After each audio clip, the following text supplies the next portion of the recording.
You have spent years building something, a project that mattered.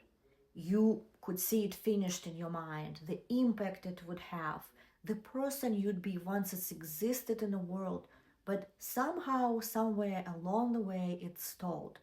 Life happened, priorities shifted, and now it sits there, half done, quietly haunting you every time you think about it. There is a specific kind of ache that comes with that. It's the feeling of missing a life you never actually lived, the relationship that almost worked, the project you never finished, the version of yourself you thought you'd become by now. And today I'm showing you why this grief is keeping you stuck and how to let it go so you can actually live your life. The ghost life you grieve in, it was never really yours.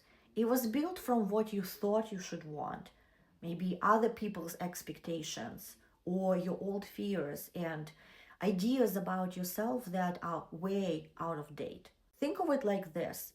You're trying to navigate your life with a map from 10 years ago. The map is very beautiful. It shows you roads, destinations that made sense back then, but the landscape has changed. Some of these roads don't even exist anymore. Others lead to dead ends. So you keep checking the old map and wondering why you can't get where you thought you were going. That's what the ghost life is. It's a route that closed because it wasn't aligned with who you really are. And let's get specific. The relationship that almost worked, that relationship maybe was based on who you thought you should be, not who you actually are. Maybe it would have been required you to stay small, to hide parts of yourself, to play a role that wasn't really you. The reason it didn't work wasn't your failure, it was protecting you.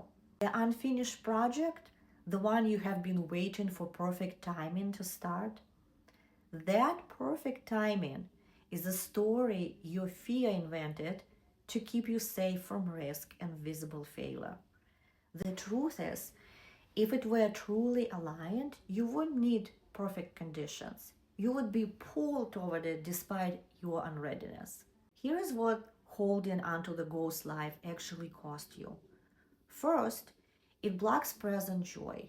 You can't receive what is here because you're too busy comparing reality to fantasy. Second, it fuels chronic regret. You're stuck in a loop. What if, but that has no exit. And third, it prevents you from seeing new paths. Your vision is locked, so you miss what's opening in front of you. The ghost life feels real because you invested emotional energy in it. You build a story around it, and you told people about it.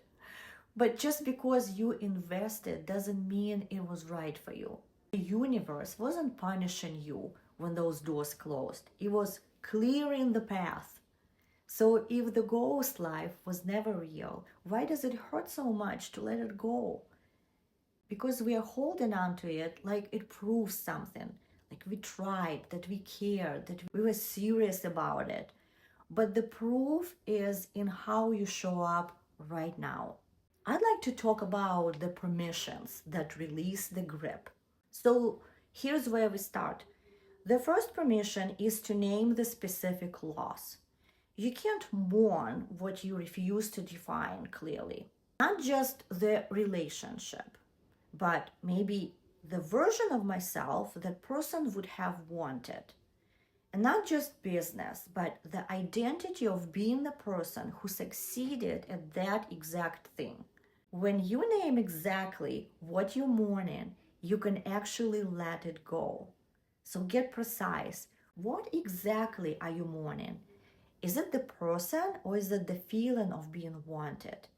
Is it the creative project or is it the fantasy of who you'd be once it was finished? When you get specific, you realize the thing you're mourning isn't actually what you thought it was. You wanted to feel chosen, but don't need that exact person to feel it. You wanted to feel worthy, but you don't need that exact achievement to prove it. The second permission is to acknowledge the fear underneath. Grief is always safer to feel than fear of the unknown. Here is what's really happening. You're not mourning the life that closed.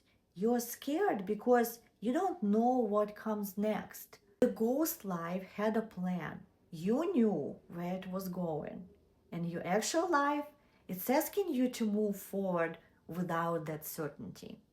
And that feels terrifying. So instead of facing that fear, we stay stuck in grief. We replay what could have been.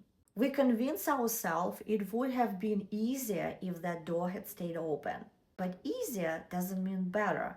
And staying comfortable doesn't mean you are on the right path. So what do? You name the fear out loud or maybe on paper. I don't know what's next, and I am afraid I choose wrong.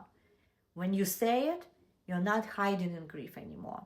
You're facing what actually here, the uncertainty of building a life without a script.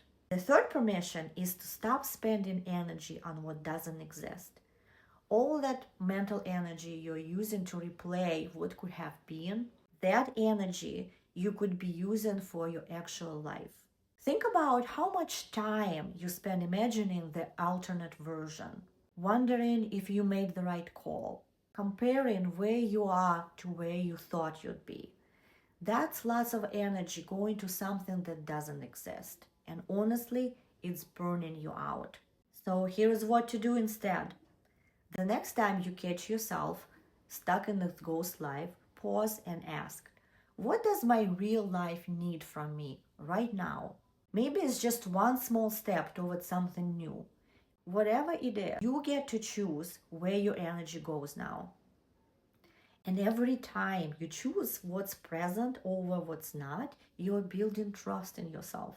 So once you have done that work, name the loss, face the fear, stopped feeding what doesn't exist, you start to see that maybe all of this was happening exactly when it needed to. Here is the thing about timing. We think it means everything lining up perfectly on the outside. The right moment, the right conditions. But the right timing is when you are ready on the inside. And sometimes you only get ready because things didn't go the way you planned. Those detours and closed doors, they were not mistakes. They made space for you. You thought you needed that relationship to feel whole. You thought you needed that project to prove you were enough. But what you actually needed was room to figure out who you are without those things propping you up. And that's what happened when those doors close. You got space. So try this. Name 3 things you have now because things didn't go as planned. Maybe it's a skill you had to learn. Maybe it's a friendship that you got closer because you were actually available. That old version of you would have kept you comfortable, but it wouldn't have stretched you. This one is asking more of you, showing up without a script. And that's what you needed. You are building the map as you go now. You don't need to see the whole thing. Just trust the next step. Your job is to show up for what is. And the most powerful thing you can do now, just not wait for permission. You have it right now. If you're ready to stop mourning what didn't happen and start showing up, subscribe. Because every week we are going deeper into how to trust ourselves when the map disappears and when the old plan falls apart and when you have to build your path as you walk it. That's the work, and you're not doing it alone. Bye now.